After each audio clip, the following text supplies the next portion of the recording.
बिस्मिल्लाहिर्रहमानिर्रहीम। अस्सलामुअलैकुम। मैं 15 साल की थी जब एक रोज़ मेरे अब्बू बड़े ही गुस्से में घर आए और मेरी अम्मी को मारने लगे। अम्मी ने मारने की वजह पूछी तो अब्बू ने अपनी जेब से कुछ तस्वीरें निकालकर मेरी अम्मी की तरफ फेंक दी। वो तस्वीरें मैं तो नहीं देख सकी, मगर इन तस्वीरों को देखकर अम्मी की आंखों में आंसू आ गए थे। वो मेरे अब्बू से माफ़ी मांग रही थी। मुझे नहीं मालूम था कि अम्मी किस बात माफ़ी अब्बू से मांग रही हैं, मगर अब्बू थे कि इनका गुस्सा कम नहीं हो रहा था। मेरे अब्बू मेरी अम्मी को एक बदकिरदार औरत कह रहे थे और बात अब तलाक तक आ पहुंची थी। मेरी अम्मी मेरे अब्बू के कदमों में बैठकर कह रही थी, खुदा के लिए मुझ पर ये जुल्म मत करें, मैं अपनी बेटी को लेकर कहाँ जाऊंगी। मगर अगले ही लम्हे मेरे अब्बू ने अम्मी को 3 बार तलाक देकर फारिग कर दिया। अब्बू ये कहकर घर से बाहर चले गए थे कि जब मैं वापस आऊं तो तुम माँ बेटी मुझे इस घर में नजर मत आना। अम्मी इस घर से जाने के लिए अपना और मेरा सामान पैक कर रही थी और मैं तो यही सोच कर हैरान हो रही थी कि अचानक ये सब कैसे हो गया है। हम तो अच्छी भली जिंदगी गुजार रहे थे, अब्बू और अम्मी एक दूसरे के साथ खुश थे, फिर वो अम्मी को तलाक कैसे दे सकते थे। मैं जब से पैदा हुई थी मुझे हर सहूलत मुयस्सर थी, मेरी हर ख्वाहिश पूरी की गई थी। खैर अब्बू का घर छोड़कर हमेशा के लिए हम दोनों माँ बेटी रिक्शे में बैठकर बस स्टेशन पहुंच गई थी और फिर वहां से अम्मी ने कराची की टिकट खरीद ली थी। मुझे शुरू से ही कराची जाने का बहुत शौक था। आज मेरी ख्वाहिश पूरी हो रही थी, मगर ऐसे हालात में कि आंखों से आंसू ही टपके जा रहे थे। मेरा दिल किसी अनहोनी के खौफ से लर्ज रहा था कि न जाने हम माँ बेटी कहाँ क़याम करेंगी, सर ढकने के लिए जगह मिलेगी भी या सड़क पर ही सोना पड़ेगा। मुझे गहरी सोच में गर्क देखकर अम्मी कहने लगी, क्या बात है कोमल, क्या सोच रही हो? मैं बोली, अम्मी मैं तो सोच रही थी कि हम शिकारपुर जाएंगे आपके वालिदैन के घर, मगर आपने तो हैदराबाद से सीधा कराची जाने का फैसला कर लिया है। अम्मी ने मेरे सर पर हाथ रखा और मुस्कुरा कर बोली, हम किसी पर बोझ नहीं बनेंगे। अगर मैं तुम्हें तुम्हारी नानी अम्मा के घर ले जाती तो क्या होता? वहाँ कौन सा मेरे वालिदैन जिंदा मौजूद हैं जो मुझे देखकर खुश हो जाते। इस घर में तो मेरे 3 भाइयों की बीवियाँ हैं जो हम दोनों को वहाँ पर मुलाजमा बना लेंगी। मैंने ऐसी जिंदगी तो नहीं सोची थी तुम्हारे लिए। हाँ, अगर मैं अकेली होती तो अपने भाभीयों के जूठे बर्तन धोने में भी मुझे कोई आर महसूस ना होती। मैंने अपनी माँ की जानिब बड़े गौर से देखा था। ये कितनी अजीम औरत थी, उसने मेरे लिए कितनी कुर्बानी दी थी, लेकिन फिर इसको मेरे अब्बू ने तलाक क्यों दे दी? अब्बू ने बहुत गलत किया था। कुछ घंटों के बाद कराची आ गया। हम दोनों वहाँ पर उतर गई थी। अम्मी ने मेरा हाथ पकड़ दिया। मैं बोली, अम्मी हम कहाँ जाएंगे? अम्मी ने मेरी बात का कोई जवाब नहीं दिया और रिक्शे को हाथ के इशारे से रोक लिया था। न जाने हम किस मंजिल की जानिब रवा दवा थे। अम्मी ने रिक्शे वाले को एक एड्रेस समझा दिया था। मैंने हैरत से अम्मी की जानिब देखा था कि अम्मी को एड्रेस कैसे मालूम था। हम एक गुंजान आबाद से इलाके में आ गए थे। अम्मी ने रिक्शे वाले को किराया दिया और एक घर की जानिब बढ़ने लगी थी। वो बहुत ही ज्यादा पुरइसरार लग रही थी। घर के दरवाजे पर एक मर्द खड़ा था जो अम्मी को देखकर मुस्कुराने लगा था और बोला, आपने हमें अपनी खिदमत का मौका दिया, मुझे बड़ी खुशी हुई है। फिर उसने अम्मी की जानिब घर की चाबियां बढ़ा दी थी। अम्मी ने भी मुस्कुरा कर वो चाबियां थाम ली थी। अम्मी कहने लगी, अब तो हम आपके शहर आ गए हैं, आपसे मुलाकातें होती रहेंगी। वो आदमी मुस्कुरा कर अम्मी को देख रहा था। मैं इन बातों को बड़ी अच्छी तरह समझती थी। मैं रवैयों को बड़े खास अंदाज से जांचती थी। वो आदमी जाने लगा और फिर रुक कर बोला, मैं आपके लिए कुछ खाने पीने का इंतजाम करता हूँ। अम्मी ने सर हिला दिया और घर का दरवाजा खोलकर अंदर आ गई थी। ये घर मेरे अब्बू के घर से भी ज्यादा प्यारा था। यहाँ का फर्नीचर देखकर तो मैं हैरान रह गई थी। अम्मी मुस्कुरा रही थी। मैं बोली, अम्मी ये किसका घर है और ये आदमी कौन था? अम्मी कहने लगी, ये आदमी जो कोई भी था, इससे तुम्हारा कोई सरोकार नहीं होना चाहिए। मैंने सर हिला दिया था। तकरीबन 1 घंटे बाद वो आदमी बहुत से खानों के साथ लौटा था जो अम्मी ने दरवाजे से ही पकड़ दिए थे और उसे वापस भेज दिया था। मुझे बेइंतहा भूख लगी थी, इसलिए जैसे ही अम्मी ने खाना प्लेटों में डाला मैंने फौरन से हाथ धोकर उनके पास आ गई। अम्मी ने मेरे सर पर हाथ फेरा और बोली, तुम्हें किसी भी चीज की कमी नहीं होने दूंगी। मैं अम्मी के मुतमईन से चेहरे की जानिब देखती रही थी। अम्मी मुझसे ये क्यों कह रही थी कि हमें बहुत ही सख्त हालात का सामना करना पड़ेगा, हो सकता है कि कुछ खाने को भी मिले या ना मिले, जबकि यहाँ कदम रखते ही हमारी रिहाइश का भी इंतजाम हो गया था और साथ ही हमें बेहतरीन खाना भी मिल गया था। अम्मी ये सब जानबूझकर कह रही थी। ये सब बातें सोच सोच कर मैं परेशान होती जा रही थी, मगर फिर हम दोनों की जिंदगी ने बहुत से मोड़ लिए थे। अम्मी एक मुलाजमत करने लगी थी। मैंने उनसे मुलाजमत के मुतालिक पूछा तो वो कहने लगी कि एक स्कूल में टीचर की जॉब मिली है। मैंने भी सच मान लिया कि वो सच कह रही होंगी। चंद दिन गुजरे तो अम्मी ने मेरा दाखिला एक बहुत ही अच्छे और महंगे स्कूल में करवा दिया था, जिसकी फीस सुनकर मैं हैरान रह गई थी। एक ऐसी लड़की जिसकी माँ एक छोटे से स्कूल में टीचर हो, वो इतनी बड़ी फीस कैसे अदा कर सकती थी। मैंने अम्मी से कह दिया था कि मैं इतने बड़े स्कूल में नहीं जाऊंगी, आप मुझे अपने छोटे से स्कूल में दाखिल करवा दें, मैं आप पर बोझ नहीं बनना चाहती हूँ। अम्मी ने मुझे घूर कर देखा और बोली, तुम अपने नन्हे से दिमाग पर जोर ज्यादा मत दिया करो। मैं जो कर रही हूँ वो सोच समझ कर ही कर रही हूँ। मैं तुम्हें बहुत कामयाब देखना चाहती हूँ। मैं बोली, अम्मी मगर आप मेरी फीस कहाँ से पूरी करेंगी? अम्मी कहने लगी, तुम इस बात की टेंशन मत लो। अम्मी की बात पर मैं चुप हो गई। अब मैं बेहतरीन स्कूल में पढ़ने लगी थी। हम दोनों माँ बेटी का लाइफस्टाइल बिल्कुल बदल गया था। अम्मी के पास न जाने कहां से बहुत सारे पैसे आ रहे थे। वो खुद भी बहुत बेहतरीन लिबास पहनती और मेरे लिए भी बहुत अच्छे अच्छे कपड़े लेती थी। एक दिन अम्मी स्कूल गई, मगर उन्हें वापसी पर बड़ी देर हो गई थी। अमूमन ऐसा होता था कि अम्मी दोपहर 2 बजे तक घर वापस आ जाया करती थी, मगर आज घर का दरवाजा बंद था। ये तो शुक्र था कि मेरे पास घर की अजाफी चाबी मौजूद थी। भूख से मेरा बुरा हाल हो गया था। फ्रिज में चीजें भी पड़ी थी, मगर कुछ खाने को दिल ही नहीं चाह रहा था। मैं अम्मी की फिक्र में ही घुलती चली जा रही थी, मगर अम्मी वापस नहीं आई थी। और फिर जब 10 बजे घर का दरवाजा खुलने की आवाज आने लगी थी, मैं भागकर दरवाजे के पास पहुंच गई। सामने ही अम्मी खड़ी थी। वो बहुत ज्यादा खुश लग रही थी। मैंने आज फिर उनके पीछे उस आदमी को देखा था जिसने हमें इस घर की चाबियां दी थी। वो दरवाजे से ही वापस लौट गया था। अम्मी मुस्कुराती हुई घर के अंदर दाखिल हुई, तब मैं फट पड़ी। मैं बोली, अम्मी आप कहाँ रह गई थी? मेरा कुछ तो ख्याल किया होता। मैं कब से आपका इंतजार में पागल हुए जा रही हूँ। अम्मी कहने लगी, कोमल इतने बड़े बड़े आंसू बहाकर मेरी खुशी तो खराब मत करो। आज मुझे घर आने में इतनी देर इसलिए हो गई है क्योंकि मुझे एक बहुत ही बड़े होटल में मैनेजर की जॉब मिल गई है। अब हमारे दिन फिर जाएंगे। मेरी तनख्वाह बहुत अच्छी होगी और मैं दुनिया जहां की तमाम नेमतें लाकर तुम्हारे कदमों में ढेर कर दूंगी। मैं बोली, अम्मी आपने पहले ही मुझे किसी चीज की कोई कमी नहीं होने दी। अम्मी बहुत खुश लग रही थी। खैर मुझे इस बात की रत्ती बराबर भी खुशी नहीं हुई थी, क्योंकि अम्मी ने मुझे बताया था कि अब वो हर रात लेट वापस आया करेंगी। स्कूल में 2 बजे छुट्टी हो जाती है, मगर होटल में रात को 8 या 10 बजे तक ड्यूटी देनी होगी, इसलिए उन्होंने मेरे लिए मुलाजमा का इंतजाम कर दिया था। इस बात पर मैंने एहतजाज भी किया था कि अम्मी पहले मुझसे मेरा बाप छीन लिया गया और अब माँ भी दूर हो जाएगी। मैं एक मुलाजमा के साथ सारी जिंदगी कैसे बसर करूंगी? अम्मी के चेहरे पर आज पहली बार मुझे कर्ब नजर आया। वो कहने लगी, मैंने तुमसे तुम्हारा बाप नहीं छीना। क्या तुम अपने बाप के लगाए हुए इल्जामात को सच मानती हो?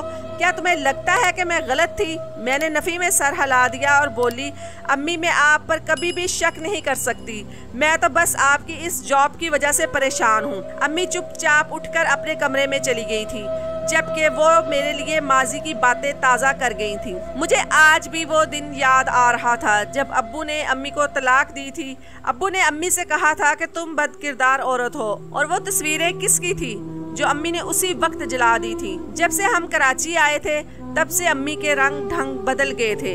अम्मी तो यहाँ किसी को जानती भी नहीं थी।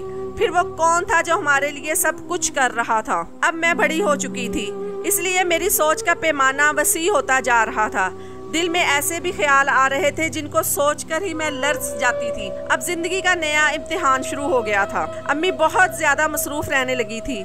मेरे मैट्रिक के इम्तिहानात थे तो सर गुजारने का वक्त भी मिलता था। इतने इतने दिन गुजर जाते थे, अम्मी के साथ तफसील से बात ही नहीं हो पाती थी। मेरे इम्तिहानात ख़त्म हुए तो एक दिन अम्मी जब काम से वापस आई तो बहुत थकी हुई थी। मैं बोली, अम्मी आप ये जॉब छोड़ दें, मेरा आपके बगैर दिल नहीं लगता। तब अम्मी ने मेरा हाथ पकड़ दिया और कहने लगी, कोमल तुम्हें इल्म है क्या, दूसरे ममालिक में जब बच्चे अपने इम्तिहानात से फारिग हो जाते हैं तो वो वक्त गुजारी के लिए छोटी मोटी जॉब करने लगते हैं। इस तरह उनके पास जॉब करने का एक्सपीरियंस भी हो जाता है। अगर तुम्हें ये आइडिया अच्छा लगता है तो बताओ, मैं तुम्हारे लिए होटल में जॉब दिलवा दूंगी। मुझे भी अम्मी के साथ होटल में जॉब करने का बहुत शौक था, इसलिए मैंने हामी भर ली और बोली, अम्मी ये तो बहुत ही अच्छी बात है। मेरी बात पर अम्मी खुश हो गई थी। अब मैं अम्मी के साथ होटल आने लगी थी। वो यहाँ मैनेजर थी, सब उनकी बहुत इज्जत किया करते थे। मेरे पास कोई तजर्बा भी नहीं था, इसलिए मुझे वेटर की जॉब मिल गई थी। मैं बहुत मेहनत और ईमानदारी से काम किया करती थी। जिंदगी का एक नया पहलू मेरे सामने खुला था। यहाँ पर काम करने वाली बहुत सी लड़कियाँ मजबूर थी। ऐसी लड़कियाँ भी थी जो अपने घरों की वाहद कफील थी। मेरी बहुत सी लड़कियों से दोस्ती भी हो गई थी। हम सब मिलकर लंच किया करते थे। अम्मी भी मेरी कारकर्दगी से बहुत खुश थी। वो कहती थी, बेटी मुझे इस बात पर फख्र होता है कि तुम सबके साथ घुल मिल गई हो। तुम किसी पर रौब नहीं झाड़ती हो कि तुम एक मैनेजर की बेटी हो।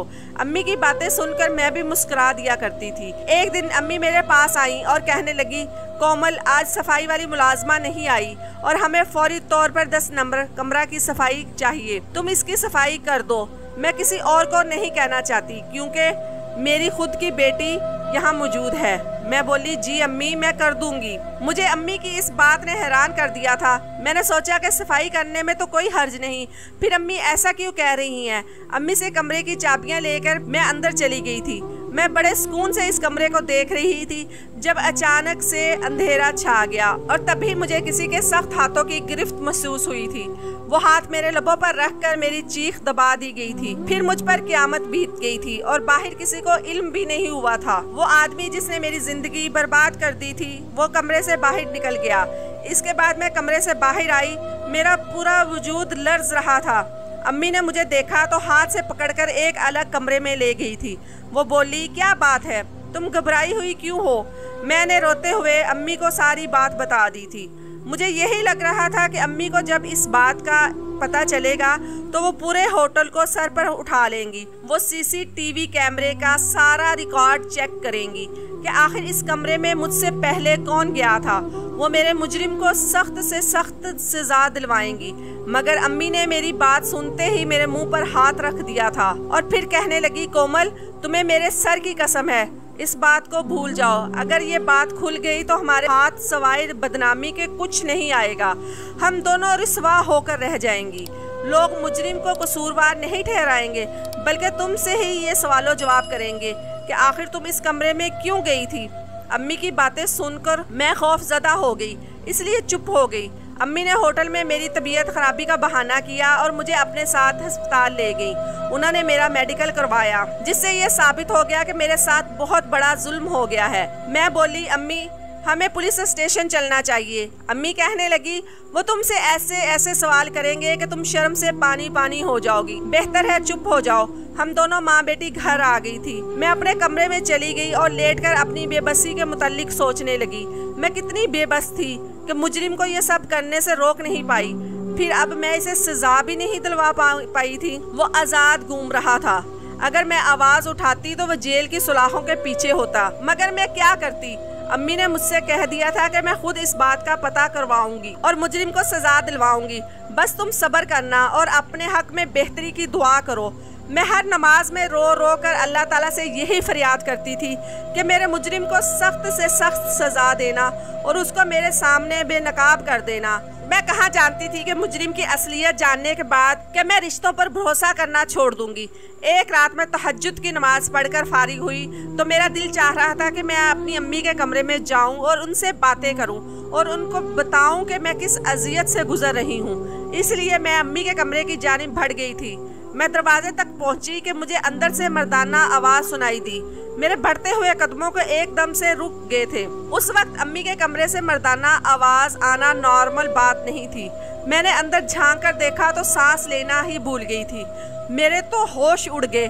कमरे में कोई और नहीं बल्कि वही मर्द मौजूद था जिसने मेरी जात की धज्जियां उड़ा दी थी, और साथ वो आदमी भी था जिसने पहले दिन इस घर की चाबियां अम्मी के हाथ में रखी थी। और फिर इसके बाद तो वो बहुत से मौकों पर मुझे अम्मी के इर्द गिर्द नजर आया था। मैंने एक झटके से अम्मी के कमरे का दरवाजा खोला और अंदर दाखिल हो गई थी। जब इन तीनों की नजरें मुझ पर पड़ी तो वो घबरा गए थे। मैं अपने मुजरिम को सामने खड़ा देखकर उसको गिरेबान से पकड़ लिया और फिर इसके मुंह पर थप्पड़ों की बरसात कर दी थी। मैं चीख कर बोली, तुमने मेरे साथ ये सब क्यों किया था? मैंने तुम्हारा क्या बिगाड़ा था? दूसरा आदमी मेरे मुजरिम को मारते हुए गिरेबान से पकड़कर बाहर लेकर चला गया, जबकि अब कमरे में मैं और मेरी अम्मी ही रह गई थी। अम्मी मुझसे नजरें चुरा रही थी। मैं बोली, ये आदमी यहाँ क्या कर रहे थे? रात के 2 बज रहे हैं और फिर ये मेरा मुजरिम, आपने इसका हशर नशर क्यों नहीं किया? अम्मी की आंखों में आंसू आ गए, जबकि मुझे आज अम्मी के चेहरे से और उनकी आंसुओं से और उनके वजूद से बेतहाशा नफरत हो रही थी। अम्मी कहने लगी, कोमल, मेरी शादी बहुत कम उम्री में हुई थी। मैं तब फक्त 15 बरस की थी जब मुझे तुम्हारे अब्बू की दुल्हन बनाकर रुखसत कर दिया गया था। मैं अपने वालिदैन का घर छोड़कर नाराज तो थी, पर मैं क्या कर सकती थी? जैसे मेरे वालिदैन ने कहा मैंने वैसे ही किया। मेरे वालिदैन बहुत अमीर थे, मगर उन्होंने मुझे कोई लंबा चौड़ा जहेज नहीं दिया था, बस नॉर्मल सामान दिया था। इस बात का दुख तो तुम्हारे अब्बू को बहुत था। एक दिन वो कहने लगे, मैंने तुमसे शादी सिर्फ पैसे और जहेज की खातिर की थी, मगर तुम तो खाली हाथ मेरे मत्थे मार दी गई हो। तुम अपने वालिदैन के घर जाओ और गाड़ी का मुतालबा करो। मैंने तुम्हारे बाप को मना कर दिया, ये सब मुनासिब नहीं है, मगर उसने मुझे तलाक की धमकी दे दी थी। मैं मजबूरन अब्बू के पास गई और उन्हें सारी बात बता दी। अब्बू कहने लगे, बेटी मुझे माफ कर देना, मुझसे बहुत बड़ी गलती हो गई है जो मैंने तुम्हारे लिए ऐसे आदमी को पसंद कर लिया। मैं चुप रही तो अब्बू बोले, अगर मैं तुम्हें तुम्हारे शौहर की बात आज मान कर दे दूंगा कुछ, तो वो तुम्हें भिखारन बना देगा और फिर उम्र भर तुमसे ऐसे ही चीजें मंगवाता रहेगा, और मैं तुम्हारी माँ तो इसके मुतालबात पूरे करते करते मर जाएंगे, और हमारे इंतकाल के बाद क्या होगा? तुम्हारे भाई ये सब कर लेंगे? हरगिज नहीं। तब तुम्हारी जिंदगी को तुम्हारा शौहर जहन्नुम बना देगा। तुम आज ही उसको जाकर इनकार कर दो। मैंने ऐसा ही किया, मगर बात सच में तलाक तक जा पहुंची तो अब्बू ने उसके मुतालबात मान लिए।